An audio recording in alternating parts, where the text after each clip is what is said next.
నమస్కారం, welcome to I dream. నేను మీ విజిత. ప్రస్తుతం మనతో పాటు ఉన్నారు ప్రముఖ ఆధ్యాత్మికవేత్త, జ్యోతిష్య పండితులు డాక్టర్ గుండెపూడి శివసుధీర్ శర్మ గురువుగారు. ఇప్పుడు గురుగారితో మాట్లాడి అసలు వారాహి అమ్మవారి దీక్ష ఏ విధంగా చేసుకుంటారు, అసలు వారాహి అమ్మవారి పూజలు ఎందుకు చేసుకోవాలి, చాలా వరకు చెప్తుంటారు ఈ నవరాత్రులు గుప్త నవరాత్రులు అని చెప్పి. అసలు నిజంగా ఏంటి ఈ విశేషమైన అమ్మవారి పూజలు ఎందుకు గుప్తంగా చేసుకుంటారు, ఇలాంటి విషయాలన్నింటినీ గురుగారితో మాట్లాడి తెలుసుకుందాం. నమస్కారం గురుగారు. శ్రీమాత్రే నమః. శ్రీ గురుభ్యో నమః. గురుగారు, ఎక్కువగా మనం నవరాత్రులు దసరా టైంలో అలా మనం చూస్తుంటాం, పూజలు చేసుకుంటాం. కానీ వారాహి అమ్మవారి నవరాత్రుల విషయానికి వచ్చేసరికి చాలా గుప్తంగా, అందరికీ ఎక్కువగా అవగాహన ఉండదు, ఎవరు ఎక్కువగా పూజలు చెయ్యరు. ఎందుకని గురుగారు? అసలు అమ్మవారికి రాత్రి సమయంలోనే పూజలు చేయాలని చెప్పి కూడా వింటుంటాము. ఇదంతా నిజమేనా గురుగారు? దాని గురించి డీటెయిల్గా. తప్పనిసరిగా అమ్మ, మనకి 4 నవరాత్రులు ఉన్నాయి. ఒకటి శ్రీమద్దేవి శరన్నవరాత్రులు, అంటే దసరా. అది అందరికీ తెలిసినటువంటి నవరాత్రులు. పూర్వకాలంలో ఆ ఒక్క నవరాత్రి తప్పితే వేరే నవరాత్రి గురించి ఎవరు మాట్లాడలేదు. తదుపరి గణపతి నవరాత్రులు, ఇహ అది కాలక్రమేణా వచ్చినవి, కానీ శాస్త్రాలు ఎక్కడ కూడా రాసి పెట్టలేదు గణపతి నవరాత్రుల గురించి. అలాగే వసంత నవరాత్రులు, అంటే మనకి చైత్రశుద్ధ పాడ్యమి నుంచి చైత్రశుద్ధ నవమి, శ్రీరామనవమి వరకు మనకి ఉగాది రోజు నుంచి ప్రారంభమై చేస్తూ ఉంటాం. లలిత అమ్మవారిని ఉపాసన చేస్తారు ఎక్కువగా.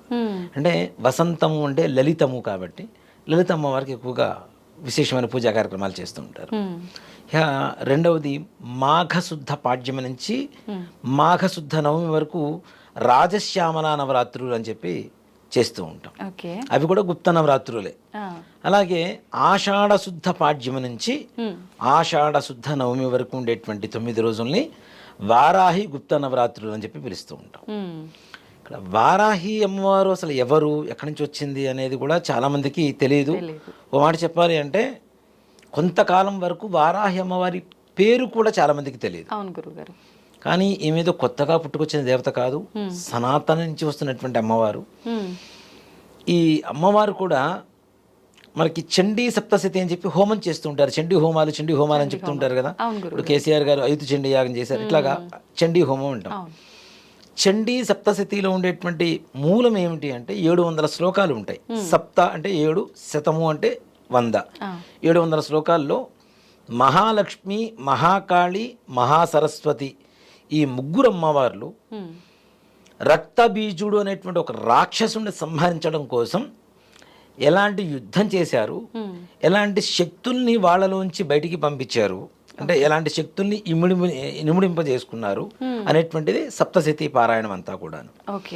ఏ ఆయుధాలు వాడారు, ఎన్ని రోజులు యుద్ధం చేస్తున్నారు, ఎలా చేస్తున్నారు, అతను ఎలా సంహరించారు అనేది చండీ సప్తశతి.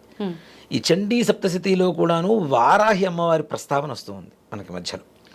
వారాహి అనేటువంటి ఒక శక్తిని అమ్మవారిలోంచి ఉద్భవించినట్టుగా, మరలా రక్తబీజుడి సంహారం అప్పుడు ఈ శక్తులన్నీ కూడా అమ్మవారిలో లీనం చేసుకొని అమ్మవారి శక్తి మరింత శక్తివంతురాలుగా మారి రక్తబీజుడు అనేటువంటి రాక్షసుని సంహరించినట్టుగా శాస్త్రాలు చెప్తూ ఉన్నాయి మనకి. అలాగే ముఖ్యంగా లలిత అమ్మవారి పూజ చేస్తూ ఉంటాం మనం. చాలా మందికి ఇప్పుడు ఉన్నటువంటి ఆడవాళ్ళ ప్రతి ఒక్కళ్ళు కూడాను లలిత అమ్మవారికి చాలా ప్రీతికరంగా లలితా సహస్రనామ పారాయణలు, పూజలు, కుంకుమార్చనలు ఇవన్నీ చేస్తూ ఉంటాం. వారాహి అనేటువంటి అమ్మవారు లలిత అమ్మవారి సైన్యాధిపతి. లలిత అమ్మవారు ఉంటుంది కదా, ఆమెకుండే శక్తులు ఉంటాయి కదా, ఆ శక్తులు సైన్యాధిపతే వారాహి అమ్మవారు. చూడండి, అమ్మవారు పీఠం మీద కూర్చొని ఉండేటువంటి మొత్తం అంగదేవతలతో సహా అమ్మవారు పఠం కనబడుతూ ఉంటుంది మనకి. దాంట్లో ఈ ఎడం చేతి వైపు ఉండేటువంటి ఆ కోడులాగా ఏదైతే ఉంటుందో మా ఆధారం, ఓ మూల స్తంభమే వారాహి అమ్మవారు. అక్కడ వారాహి అమ్మవారి చిత్రం ఉంటుంది. ఆవిడే వారాహి అంటే సర్వసైన్యాధ్యక్షురాలు లలిత అమ్మవారికి. అంతేకాకుండా సప్తమాతృకలు 7 అమ్మవార్లు ఉన్నారు మనకి. ఇంద్రాణి, సరస్వతి, ఇట్లాగా వాళ్ళలో వారాహి అనేటువంటి అమ్మవారు ఒక అమ్మవారు. ఇక్కడ అంటే మనకి సనాతన నుంచి వస్తున్నటువంటి శక్తి ఈవిడ. కొత్తగా తెలిసినటువంటి శక్తి కాదు, కొత్తగా ఉద్భవించిన శక్తి అంతకంటే కూడా కాదు. ఏదైతే యుగాల ప్రారంభానికి ముందుగా ఉన్నదో ఆవిడే వారాహి. సనాతన ధర్మంలో ఎప్పుడో వారాహి గురించి చెప్పబడుతుంది. గుప్త నవరాత్రులు అన్నట్టుగానే అమ్మవారు ఇంతవరకు గుప్తంగానే ఉంది. కొన్ని చోట్ల ఏంటంటే ఒక భగవంతుడి అనుగ్రహం కలిగితే భక్తుడు చాలా విశేషమైనటువంటి పేరు తెచ్చుకున్నటువంటి సందర్భాలు చాలా చూస్తూ ఉంటాం. ఒక మార్కండేయుడు కావచ్చు, ఏ కొంతమంది వ్యక్తులు, ఋషులు కావచ్చు, ఇక్కడ వారాహి అమ్మవారికి గుప్తంగానే ఎందుకు చేయాలి, రాత్రిపూట చీకట్లోనే ఎందుకు చేయాలి అంటే శక్తి దేవతలు అని కొంతమంది ఉంటారు. వారాహి, తార, కాళి, మాతంగి, రాజశ్యామల, బగళాముఖి, చిన్నమస్త, త్రిపుర భైరవి, ఇట్లాంటి దేవతలు ఎవరైతే ఉన్నారో వీళ్ళంతా కూడాను రాత్రిపూట సాయంకాలం 7:30 గంటల తర్వాత సంచరిస్తూ ఉంటారు. ఓకే, వాళ్ళంతా కూడా. ఇప్పుడు మీ గురించి మీ ఎదురుగా మాట్లాడితే గొప్పగా మీకు అర్థమవుతుంది, అరే నా గురించి మాట్లాడాడు, ఓకే మంచిగా ఇది తీసుకుంటారు. అలాగే మీ వెనక మీ గురించి ఎంత గొప్పగా మాట్లాడినా మీకు తెలియకపోతే దానివల్ల ప్రయోజనం ఏం లేదు కదా. అలాగే అమ్మవారు ఎప్పుడైతే సంచరిస్తూ ఉందో ఆ సమయంలో అమ్మవారి గురించి పూజలు చేస్తే అమ్మవారి అనుగ్రహం తొందరగా మన మీద కలుగుతుంది. ఓకే, ఇంత ఆంతర్యం ఉంది. అందుకనే రాత్రి దేవతలు అంటారు వీళ్ళని, శీఘ్ర దేవతలు అంటారు, గుప్త దేవతలు అంటారు. వీటిల్లో కూడాను 2 ఆచారాలు, వామాచార, దక్షిణాచారాలు 2 ఉంటాయి. శక్తి దేవతనికి ఒక్కటే కాదమ్మా, ప్రతి దేవతకి వామాచార, దక్షిణాచారాలు ఉన్నాయి. దక్షిణాచారం అనేది ఎక్కువగా ప్రాచుర్యంలోకి వచ్చింది, వామాచారం అనేది ఎంతసేపటికి రహస్యంగానే ఉన్నది కాబట్టి ఆ వామాచారాన్ని అందరూ ఆచరించరు, అది కొంచెం ప్రమాదకరం కూడా కాబట్టి ఆచరించరు. ఈ వారాహి అమ్మవారికి రాత్రిపూట సమయంలో పూజ చేస్తే అతి తొందరగా మనకు ఉండేటువంటి ఏ సమస్య అయినా కావచ్చు, అది విద్య కావచ్చు, సంతానం కావచ్చు, వివాహం కావచ్చు, ఉద్యోగం కావచ్చు, ఉద్యోగంలో ఉన్నత స్థానం ప్రమోషన్స్ కావచ్చు, కోరుకున్న చోటకి బదిలీలు ట్రాన్స్ఫర్స్ కావచ్చు. అలాగే పిల్లలు సరిగా బుద్ధి మాంద్యంతో ఉంటుంటారు, అంటే వాళ్ళ బుద్ధి పెరుగుతుంది, వయసు పెరుగుతుంది, అలాంటి వాళ్ళకి జ్ఞానం కావచ్చు. అలాగే పిల్లలు చెడు వ్యసనాలకు దగ్గర అవ్వటం, చెడు స్నేహాలకు దగ్గర అవ్వటం, వాటి నుంచి దూరం చేసి సన్మార్గంలో సద్బుద్ధితో నడిపించేటువంటి శక్తి అవ్వచ్చు. అలాగే అంటే ఇక్కడ భూ వివాదాలకి వారాహి అమ్మవారు పెట్టింది పేరు. ఇప్పుడు చాలామంది ఇల్లు కొనుక్కుందామని చెప్పి ఒక అపార్ట్మెంట్కో దేనికో అడ్వాన్స్ ఇస్తారు, ఏదో కారణం చేత క్యాన్సిల్ చేసుకోవడం, నష్టపడటం, మరలా ఇంకో ఇల్లు తీసుకోవటం, మళ్ళీ అక్కడ నష్టపడటం, ఇలా జరుగుతూనే ఉంటుంది. కానీ వాళ్ళు గృహయోగం అనేది కలగకుండానే ఉండిపోతూ ఉంటారు. అలాగా కొంతమంది ఇల్లు ప్రారంభిస్తారు, మధ్యలో ఆగిపోతుంటారు. కొంతమందికి చివరికి వచ్చేసరికి ఆగిపోతూ ఉంటుంది. అలాగే ముఖ్యంగా రైతులు, భూమి అంటేనే రైతు కదా. అమ్మవారి ఆయుధాలు కూడా ఎలా ఉంటాయంటే రోకలి చేతిలో పట్టుకొని ఉంటుంది, ఒక చేతిలో నాగలి పట్టుకొని ఉంటుంది. నాగలి అంటే ఎవరు? సాక్షాత్ రైతే కదా, ఆయన చిహ్నమే కదా అది. అంటే భూమికి సంబంధించినటువంటి పంటకపోయిన భూ వివాదాలు, ఇప్పుడు అన్నదమ్ముల మధ్యలో కావచ్చు, అక్క చెల్లెళ్ళ మధ్యలో కావచ్చు, అన్నా చెల్లెళ్ళ మధ్యలో కావచ్చు. అలాగే ఎవరైనా మన భూములు అన్యాక్రాంతంగా స్వాధీనపరుచుకొని ఈ డబల్ రిజిస్ట్రేషన్స్ అవి ఎక్కువగా వింటూ ఉంటాం కదా, అలాంటివి కావచ్చు. మనల్ని ఎవరన్నా భూపరమైనటువంటి విషయాల్లో మోసం చేసినటువంటి వ్యవహారాలు కావచ్చు, మంచి పంట పండటం. నిజంగా రైతులు కూడా ఆ గట్టు మీద చిన్న గూడులా కట్టి వారాహి పటం పెట్టి నిత్యం దీపారాధన చేయమనండి, చుట్టుపక్కల ఉండే పొలాలన్నిటికన్నా కూడా ఎక్కువ దిగుబడి వస్తుంది తప్పనిసరిగా. అంటే భూకారకమైనటువంటి ఏ వివాదాలైనా సరే అమ్మవారు చక్కగా పరిష్కరిస్తుంది. ఇక్కడ నాగలి పండించి ఆవిడే, రోకలి దంచి తినడానికి అవకాశం ఇచ్చేటువంటి శక్తి కూడా ఆవిడ. అంటే మనలో ఉండేటువంటి జీవశక్తే వారాహి అమ్మవారు అని చెప్పవచ్చు. ఈ అమ్మవారికి రక్తవర్ణం అంటే చాలా ఇష్టం, ఎరుపు రంగు. అలాగే అమ్మవారికి రక్తవర్ణం అంటే చాలా ప్రీతికరం కాబట్టి ఎర్రటి వస్త్రాలు ధరించడం అనేది దీక్షలో ముఖ్యంగా చెప్పుకోదగినటువంటి విషయం. అలాగే అమ్మవారికి దీక్ష చేసేటప్పుడు ఎలా ఉండాలి, మనిషి దీక్ష ఎందుకు చేస్తాడు అనేది తెలుసుకుంటే దీక్ష తీసుకోవడం అనేది ఉత్తమం. చాలా మందికి అయ్యప్ప దీక్ష తీసుకుంటాం, 41 రోజు 60 రోజులు 90 రోజులు తీసుకునే వాళ్ళు ఉంటారు. వెంకటేశ్వర స్వామి దీక్ష తీసుకుంటారు, భవానీ దీక్ష తీసుకుంటారు, శివ దీక్షలు తీసుకుంటారు. అలాగే ఇప్పుడున్న పరిస్థితుల్లో వారాహి దీక్ష. అసలు దీక్ష ఎందుకు తీసుకోవాలి మనిషి అంటే మన హిందూ ధర్మం ప్రకారం 45 రోజులు దీక్షాకాలం, 41 కాదు 45 రోజులు దీక్షాకాలం. మండలం అంటే 45 రోజులు. 45 రోజులు ఒక దీక్షతో ఒక మనిషి మానసిక స్థితి ఎలా నడిచిందో 46వ రోజు కూడా దాన్నే ఫాలో అవుతూ ఉంటాడు, అనుసరిస్తూ ఉంటాడు అనేది మన హిందూ ధర్మం.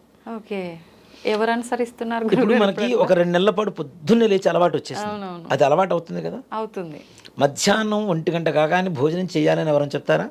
లేదు, గంట మోగుతుంది తెలిసిపోతుంది కరెక్ట్ మనకు. వెళ్ళిపోయి కూర్చుంటాం కదా. అంతే. రాత్రి ఇప్పుడంటే నిశాచరులు ఎక్కువయ్యారు కానీ రాత్రిపూట పడుకోవడం 10 గంటలకు పడుకోవాలి అనేటువంటిది ఎవరు చెప్పాల్సిన అవసరం లేదు కదా. కంటికి చెప్పాల్సిన అవసరం లేదు, నిద్రపోతూనే ఉంటుంది కదా. ఇవన్నీ కూడాను సకాలంలో చెయ్యడానికి అనుకూలమైనటువంటి రోజులే దీక్ష. 45 రోజులు. పొద్దున్న 4 గంటలకు లేవటం, పూజ చేసుకోవడం, మధ్యాహ్నం సాత్వికమైనటువంటి ఆహారం తినడం, మద్య మాంసాలు ధూమపానాలు మానేయటం, ఎక్కువగా దుర్భాషలాడటం మానేయటం, సకాలంలో మరలా సాయంకాలంలో సంధ్యావందనం, చక్కగా పూజ చేసుకోవడం, రాత్రి అల్పాహారం సేవించడం, చక్కగా 9 పడుకోవడం, మళ్ళీ పొద్దున్నే 4 గంటకల్లా లేవటం, పని చేసుకోవడం. ఇదే కదా. 46వ రోజు కూడా అదే పని అలానే కంటిన్యూ అవుతుంది అనేది మన ధర్మం. ఇప్పుడు పోయింది నిజంగానే. మీరు చెప్పినట్టు దీక్ష తీసుకున్న మొదటి రోజున ప్రారంభిస్తాడు, 45 రోజులు ఎప్పుడు పూర్తవుతాయా అని. అలాంటి పరిస్థితికి వచ్చింది. అలాంటప్పుడు అసలు దీక్ష అనవసరం కదా. అది ఉన్న 45 రోజులు కూడాను మానసికంగా 45 రోజులు ఎప్పుడు పూర్తవుతాయి, 46వ రోజు ఎప్పుడు వస్తుంది, ఎప్పుడు దీక్ష తీసేస్తాము. కొంతమంది ఇప్పుడు శబరిమల వెళ్తూ ఉంటారు, 45వ రోజు దీక్ష ఇరుముడి కట్టుకొని తీసుకుని వెళ్తారు. ఇరుముడి దించడం ఆలస్యం, కిందకి రాగానే డ్రెస్ తీసేస్తారు, కిందకి రాగానే దీక్ష తీసేస్తారు. ఇక అక్కడి నుంచి వాడు మరలా పూర్వవైభవం ప్రారంభం. యథా రాజా తథా ప్రజ. అంటే అలా తీసుకునేటప్పుడు అసలు దీక్ష అనవసరం. మన జీవన విధానాన్ని, జీవన సరళిని మార్చుకోవాలి అనుకున్నప్పుడు మాత్రమే దీక్ష. దీక్ష దేవుడి కోసం చేయటంలా మన కోసం చేస్తున్నాం, దేవుడు మెచ్చడం కోసం కాదు. మనం ఉన్నన్ని రోజులన్నా దేవుడి సేవలో ఉంటారు కదా గురువుగారు. ఉంటారు, కానీ మనసు ఎక్కడో పెట్టి దేవుడి ముందు ఒక 1 కోటి రూపాయలు ఖర్చు పెట్టి హోమం చేస్తే ఏముంది, యాగం చేస్తే ఏముంది, మనసు ఎక్కడో ఉంటుంది. ఎంతసేపటికి ఇప్పటికి దీక్ష పూర్తయితే 1వ రోజు, 2వ రోజు, 3వ రోజు అంకెలు వేసుకుంటుంటారు లెక్క. దానివల్ల ప్రయోజనం లేదు కదా. అలా కాకుండా దీక్షని దీక్షగా తీసుకొని ప్రశాంతంగా భగవంతుడి మీద విశ్వాసంతో మనస్ఫూర్తిగా భక్తితో చేస్తే తప్పనిసరిగా భగవంతుడు దిగి వస్తాడు. ఒక్కటే చెప్తానమ్మా, భగవంతుడికి మనం అంకితమైతే భగవంతుడు మనకు అంకితం అవుతాడు. ఆయన మనకు అంకితమయ్యేంత స్థాయి వరకు మనం అంకితం అవ్వాలి. ఒక్కసారి మనం మన దృష్టి మన మీద పడిందా, మనతోనే ఉంటాడు ఆయన. దాంట్లో ఏమాత్రం కూడా సంశయం లేదు. చక్కగా అంటే కొంతమంది దేవాలయాలకి వెళ్ళాలి అనుకున్న వాళ్ళు కూడా వెళ్ళలేరు. కొంతమంది భక్తి ఉండదు వాడికి, ఏదో డ్యూటీ వైజ్ వెళ్తుంటారు. ఇప్పుడు ఒక డ్రైవర్ అనుకుందాం, ఒక కార్ డ్రైవరు ఒక ఫ్యామిలీ తీసుకుని వెళ్తున్నాడు. వాళ్ళందరికంటే ఈ డ్రైవర్కి బాగా దర్శనాలు అవుతాయి. అంటే భగవంతుడి దృష్టి ఎవరి మీద ఉంది? అతని మీద ఉంది. డ్రైవర్ అంటే వీడు విశ్వసించాడు కాబట్టి కేవలం దేవుణ్ణి చూడాలి, దండం పెట్టుకోవాలి అని ఒక్క ఆలోచనతోనే వెళ్ళాడు. ఈ కారులో ఈ డ్రైవర్తో పాటు వెళ్ళిన వాళ్ళు ఏంటంటే నాకు అది కావాలి, ఇది కావాలని చెప్పి ముందుగా ఒక లిస్ట్ రాసేసుకొని దేవుడి దగ్గర తీసుకెళ్ళి అక్కడ కూర్చోబెట్టుకొని నాకు ఇది కావాలో కోరుకుంటుంటారు కదా. వాళ్ళకి తొందరగా ఎక్కడ కూడా అనుగ్రహం దొరకదు.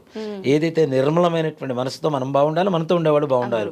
ఒకటే మన హిందూ ధర్మం ఏంటి, సర్వే జనా సుఖినో భవంతు, అందరూ బాగుండాలి, అందరూ మనం ఉండాలి అనేటువంటిదే మన ధర్మం. అలాంటి తత్వంతో కనుక పూజ చేస్తే తప్పనిసరిగా అమ్మవారు అనుగ్రహిస్తుంది. 9 రోజులు ఉండాలా, 45 రోజులు ఉండాలంటే మనస్సు ప్రధానంగా ఉంచగలిగితే 9 రోజులు చాలు. లేదు ఇంకా కంట్రోల్ అవ్వటం లేదు చేయాలి అంటే 27 రోజులు, ఇంకా బాగా చేయాలి, ఇంకా ముందుకెళ్ళగలుగుతాం, బాగా చేయగలుగుతాం, అమ్మవారిలో గొప్పగా లీనమైపోతున్నాం అనుకునేటువంటి స్థాయి వరకు వస్తే 45 రోజులు. 45 రోజులు నిజంగా అంత గొప్ప భక్తితో చేస్తే వాడు ఎప్పుడూ దీక్షలోనే ఉంటాడు, గ్యారంటీ. కానీ డ్రెస్తో సంబంధం లేదు. ఎక్కువగా దీక్షలు అంటే మనం చూస్తుంటాం, మీ ఇందాక చెప్పినట్టు భవానీ దీక్ష అయినా అయ్యప్ప దీక్ష అయినా 41 రోజులే చేస్తుంటారు కదా అందరూ కూడా. మరి అవునమ్మా, 45 రోజులు చేయాలి. ఇప్పుడు వాళ్ళు చేసేది లెక్కలోకి రాదండి. ఇక్కడ చూడండి, అలా అని కాదు, ఒక లెక్క మనకు ఒక సంఖ్యాశాస్త్రానికి వెళ్తే 108, 9, ఓకే, దాని దగ్గర నుంచి తక్కువకి వెళ్ళిపోతే 45, 9, దానికంటే తక్కువకి వస్తే 27, 9, దానికంటే తక్కువకి వస్తే 9. ఎక్కడ చూసుకున్నాం 9 కదా. 9 అనేది శూన్య సంఖ్య అంటారు చాలా మంది, లక్కీ నెంబర్గా వేసుకుంటారు కదా. 9 ఈజ్ 0 అంటే ప్రపంచంలో ఏముందో ఏమి లేదో తెలియజేసేదే 9. ఓ మాట చెప్పాలంటే దీని అంటే ఈ విధంగా చేయగలిగితేనే దీక్ష తీసుకొని చేయడం అనేది ఉత్తమం. అలాగే దీక్ష తీసుకోవాలంటే నియమాలు ఏంటి, మనం వృద్ధునే లేవటం, చక్కగా పూజ చేసుకోవటం. వారాహి అమ్మవారి దీక్ష తీసుకుంటే తప్పనిసరి 4 గంటలకు లేవాల్సిందే. ఆ, చీకట్లో పూజ చేయమని చెబుతున్నాం మనం అవునవును. సాయంకాలంలో. మరి తెల్లవారుజామున 6 వరకు మనకి చీకట్లోనే ఉంటాం కాబట్టి చీకట్లోనే పొద్దున్నే పూజ అయిపోతుంది. మధ్యాహ్న సమయంలో అవకాశం ఉంటే పూజ చేసుకోవడం, లేదంటే ఆఫీసులకు వెళ్తుంటారు, ఏదైనా వ్యాపారం చేస్తుంటారు కాబట్టి దానికి ఏ రకమైనటువంటి సమస్య లేదు. పొద్దున్నే పూజ చేసుకోవడం చక్కగా. మరలా సాయంకాలం ఇంటికి వచ్చిన తర్వాత సంధ్యాదీపం పెట్టుకున్న తర్వాత, స్నానం చేసి సంధ్యాదీపం పెట్టుకున్న తర్వాత 7:30 గంటల నుంచి ప్రారంభించాలి. సాయంత్రం చేయమన్నారు రాత్రిపూట 7 గంటలు చీకటి పడిపోయింది చేస్తాను అని కాదు. ఏదైతే దేవత సంచారం ఉండేటువంటి సమయం ఉంటుందో ఆ సమయంలోనే ముఖ్యంగా చేయడం అనేది విశేషం. 7:30 గంటల నుంచి తెల్లవారుజాము 4 గంటల వరకు కూడా అమ్మవారికి పూజకి అర్హనీయమైనటువంటి ఒక సమయంగా చేసుకోవచ్చు.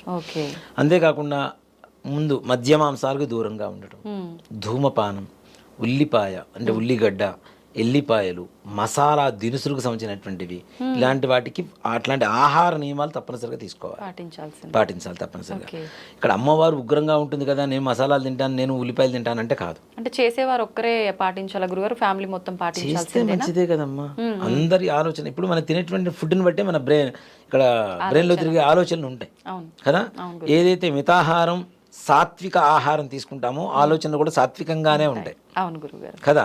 అందుకని చెప్పి ఆహారం మితంగా తీసుకోవడం, సాత్వికమైనటువంటి ఆహారం తీసుకోవడం అనేది నియమం.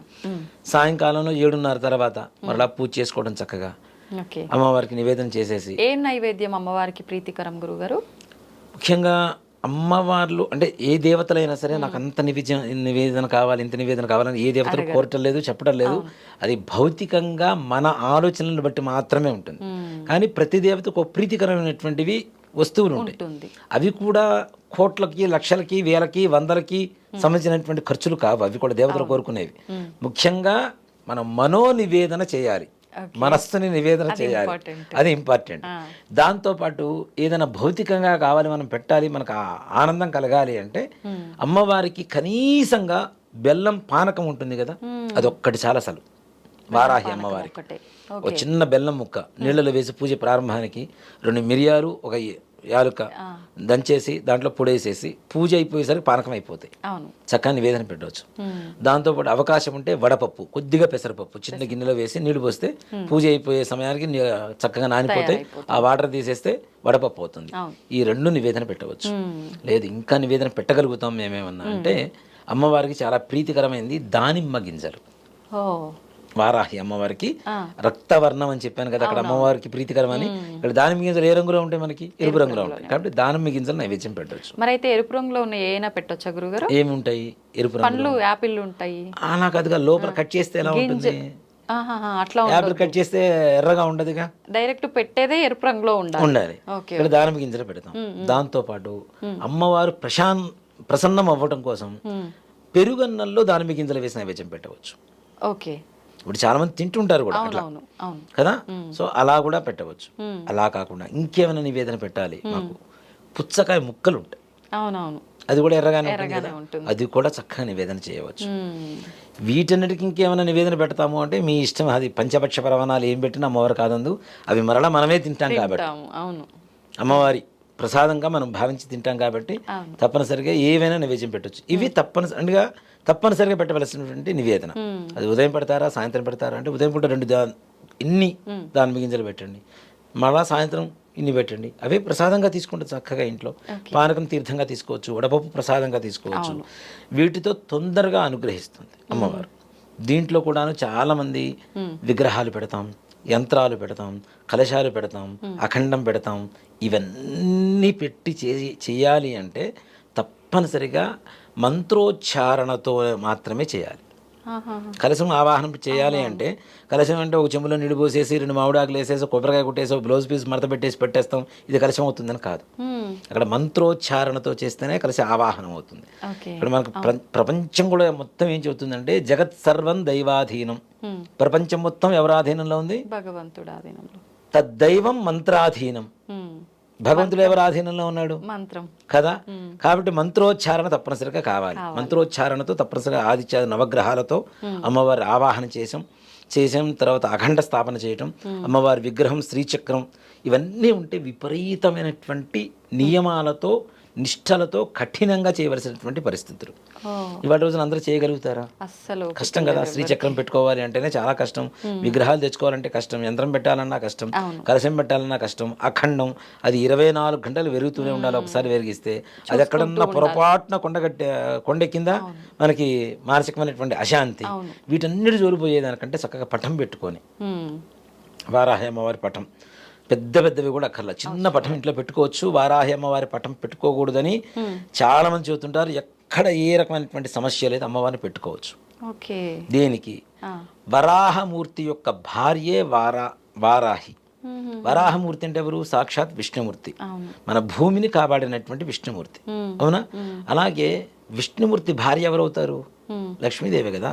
లక్ష్మీదేవి పటాన్ని ఇంట్లో పెట్టుకోవడానికి ఆలోచించాల్సిన అవసరమే ఉంది. నిజమే కదా. భూమి పండితేనే మనం తింటున్న పంట, ఆ భూమికి అధిపతి అయినటువంటి వారాహి అమ్మవారిని ఇంట్లో పెట్టుకుంటే తప్పేముంది? అవును. మనకి సకల జ్ఞానాలు సకల కార్యాలు దిగ్విజయంగా పూర్తి చేసేదే లక్ష్మి. అమ్మవారు. ఎవరు పూజ చేసినా ఏం చేసినా ఆర్థికం కోసమే చేస్తారు. ధనం మూల ఇదం జగత్, ప్రపంచం మొత్తం కూడా డబ్బు కోసమే తిరుగుతుంది. అలాంటి లక్ష్మీదేవిని ఇంట్లో పెట్టుకుంటే తప్పే ఉంది? కాబట్టి లేదు, వారాహమూర్తిని అమ్మవారిని పెట్టుకోలేం, వారాహి అమ్మవారిని మేము కాస్త శక్తి స్వరూపునిగా భావిస్తున్నాం కాబట్టి మాకు ఇంకేమన్నా తరుణోపాయం ఉందా? లలిత అమ్మవారి ఫోటో పెట్టుకోండి. లలితము అంటే చక్కగా లలితమ్మవారు చెప్పే కదా, అమ్మవారి సైన్యాధిపతి కాబట్టి అమ్మవారి పీఠంలోనే వారాహి అమ్మవారు ఉంటుంది కాబట్టి చక్కగా లలితమ్మవారిని పెట్టుకోవచ్చు. లలితా సహస్రనామం పారాయణ చేసుకోవచ్చు, వారాహి అమ్మవారి అష్టోత్తరం పూజ చేసుకోవచ్చు, వారాహి కవచం ఉంటుంది మనకి యూట్యూబ్ వాటిలో దొరుకుతూ ఉంటే చక్కగా వినొచ్చు. మనకు చదవడానికి అవకాశం లేకపోయినా, తెలుగు సరిగా రాకపోయినా చక్కగా వింటూ శ్రవణం చేస్తూ అమ్మవారి ధ్యానంలో ఉండొచ్చు. ఇవేవి కాదు, అమ్మవారి నామస్మరణం. ప్రపంచంలో కలియుగంలో ఉండేది ఏంటంటే నామం స్మరిస్తే చాలు, జన్మ సంసార బంధనాత్, జన్మంలో ఉండేటువంటి అన్ని బంధాలు కూడాను ఎంతవరకు ఏదైతే ధర్మం ఉందో ఆ ధర్మం ప్రకారం నిర్వర్తించుకునేటువంటి శక్తిని కూడా భగవంతుడు అమ్మవారే ఇస్తుంది తప్పనిసరిగా. కాబట్టి నామస్మరణ మాత్రేనా, నామస్మరిస్తే చాలు, అమ్మవారి నామాన్ని అయినా స్మరించవచ్చు. ఈ పటాలు కూడా పెట్టుకోలేం, పూజలు చేయలేం, అమ్మవారి నామం స్మరించండి, సమయం ఉంటుంది చక్కగా. నేను ఇట్లానే ఉన్నాను. కాకపోతే ఏంటంటే ఇలాంటివి చేసేటప్పుడు తగిన జాగ్రత్తలు తీసుకొని తప్పనిసరిగా చేయాలి. నామం చదివేటప్పుడు మరి అంతే కదా, మనం ఎట్లా పడితే అట్లా ఉండి బట్టల మీద చేస్తూ ఉంటే కరెక్ట్గా ఉండదు కదా. కాబట్టి దానికి ఒక నియమం, ఒక సమయం ఉన్నది కాబట్టి చక్కగా ఇప్పుడు స్నానం చేసిన తర్వాత మన మనస్సు కూడా మారుతుంది. అవునవును, దేహానికే కాదు మన మనస్సుకు కూడా స్నానం చేస్తున్నట్టే ఆ సమయంలో. కాబట్టి ఆ సమయంలో చక్కగా అట్లా స్నానం చేసిన తర్వాత కూర్చొని జపం చేసుకోవడం కానీ ఇలా దీక్షగా చేస్తే తప్పనిసరిగా వారాహి అమ్మవారు మన ముందు ఉండి మన పనుల్ని మనకంటే ముందుగా పూర్తి చేస్తుంది. అంతటి శీఘ్ర దేవతలు అని చెప్తున్నాం కదా, తొందరగా అనుగ్రహించేటువంటి దేవతలు వీళ్ళు. కాబట్టి అతి తొందరగా మన పనులు పూర్తి చేస్తుంది. కాబట్టి ఏమాత్రం కూడా సంశయం లేకుండా అందరూ పూజ చేసుకోవచ్చు. కులమత భేద విచక్షణారహితంగా ఈ కులం వాళ్ళే చేయాలి, ఈ మతం వాళ్ళే చేయాలి, నమ్మకం ఉంటే ఏ మతమైనా ఏ కులమైనా ఎవరైనా చేసుకోవచ్చు. చాలామంది ముస్లిమ్స్ చేస్తున్న వాళ్ళు లేరా, వారాహి అమ్మవారిని చేస్తున్నారు. సో అంటే ఇక్కడ వారాహి అమ్మవారి విజయాన్ని ఇస్తుందా లేదా అనేది ఒక ఆయన చూస్తే అర్థమైపోయింది. అంటే తప్పేం లేదా గురువుగారు, వాళ్ళు అంటే వాళ్ళ భగవంతుడు అంతా ఒక్కటే అనుకున్నా కూడా వాళ్ళ మతానికి తగ్గట్టు ఒక రూపంలో కొలుస్తున్నారు, మనం ఒక రూపంలో కొలుస్తున్నాం కదా, మరి ఇట్లా తప్పు ఏం లేదు. వాళ్ళకి దీంట్లో నచ్చి దీంట్లోకి వస్తున్నారు, దాంట్లో లేనిది దీంట్లో ఏదో చూసుకున్నారు కాబట్టి దీంట్లోకి వస్తున్నారు. దాంట్లో ఏమాత్రం కూడా సంశయం లేదు. ఇక్కడ చాలామంది విగ్రహారాధన తప్పు, శూన్యం అని చెప్తుంటారు కదా. శూన్యం అనే తెలుసుకునే స్థాయికి వెళ్ళినప్పుడు నువ్వు శూన్యం గురించి మాట్లాడు. శూన్యం గురించి తెలుసుకోవాలి, ఆ స్థాయికి వెళ్ళాలి కదా. ఆ స్థాయి తెలియనప్పుడు మనం ఎంతసేపు విగ్రహారాధన చేయాలి. చేస్తేనే విగ్రహం నిగ్రహం కోసం కదా. పలానా ఆంజనేయ స్వామికి పూజ చేస్తున్నాం, పలానా వారాహి అమ్మవారికి పూజ చేస్తున్నాం, అమ్మవారు ఎదురుగా ఉంది, ఆంజనేయ స్వామి ఎదురుగా ఉన్నాడు, మనం జాగ్రత్తగా ఉండాలనే ఒక మనసు భావన ఇస్తుంది. ఆ పవిత్రమైనటువంటి భావన ఏమీ లేదు, ప్రపంచంలో శూన్యం మాత్రమే ఉంది, చీకటి మాత్రమే ఉంది అనేటువంటి స్థాయికి తీసుకెళ్ళగలిగితే తప్పనిసరిగా నువ్వు ఇవన్నీ వదిలేయచ్చు. అంటే ఫస్ట్ స్టెప్ అన్నమాట. ముక్తి మార్గానికి వెళ్ళాలి అంటే విగ్రహారాధన ఫస్ట్ స్టెప్.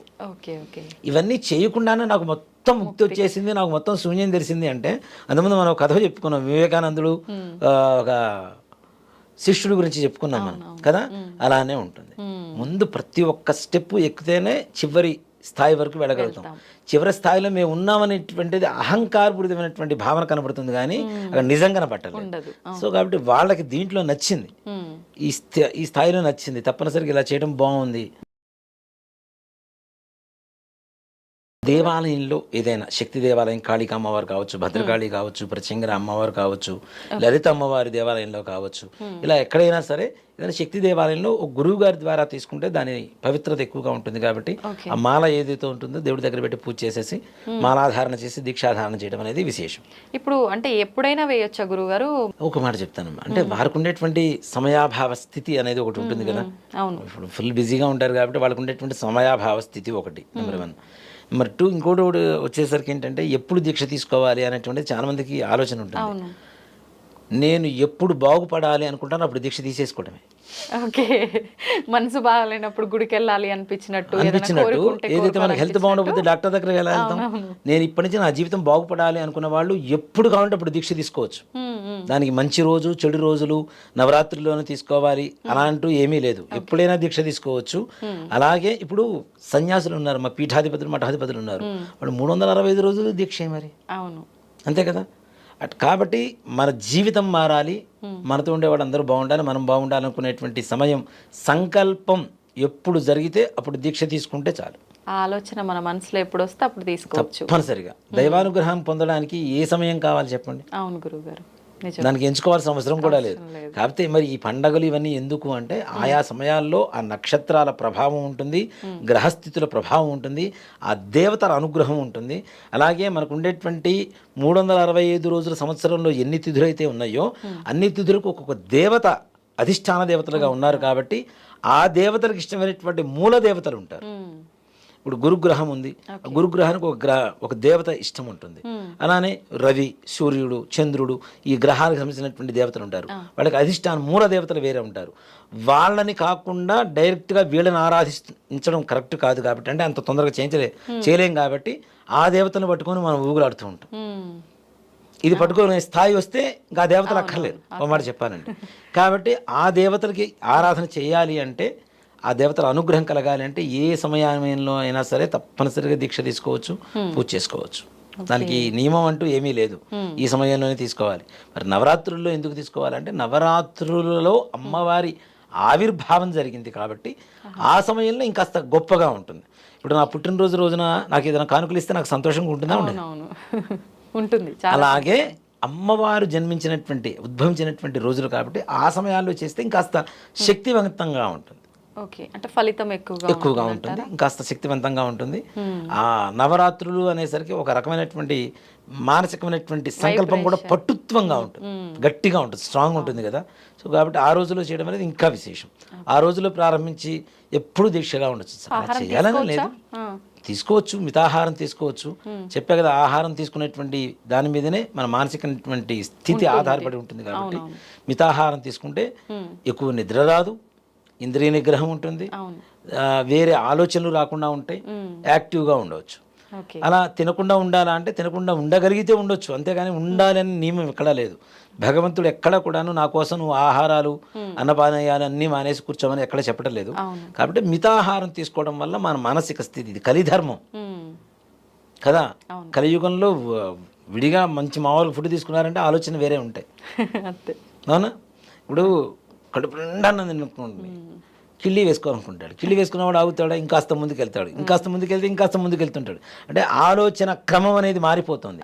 ఆ ఆలోచన క్రమాన్ని క్రమబద్ధీకరణ చేయాలి అంటే తప్పనిసరిగా మితాహారం ఉండాలి. నిజంగా చాలా మంచి మంచి విషయాలు గురువుగారు. చాలా మందికి మామూలు పూజల్లోనే సందేహాలు, అలాంటిది వారాహి అమ్మవారు అంటే అంత గుప్తంగా ఇంకా ఎక్కువ సందేహాలు. చాలా క్లియర్గా ఎక్స్ప్లెయిన్ చేశారు గురుగారు, ఏ డౌట్ లేకుండా. ధన్యవాదాలు. శ్రీమాత్రే నమః. శ్రీ గురుభ్యో నమః.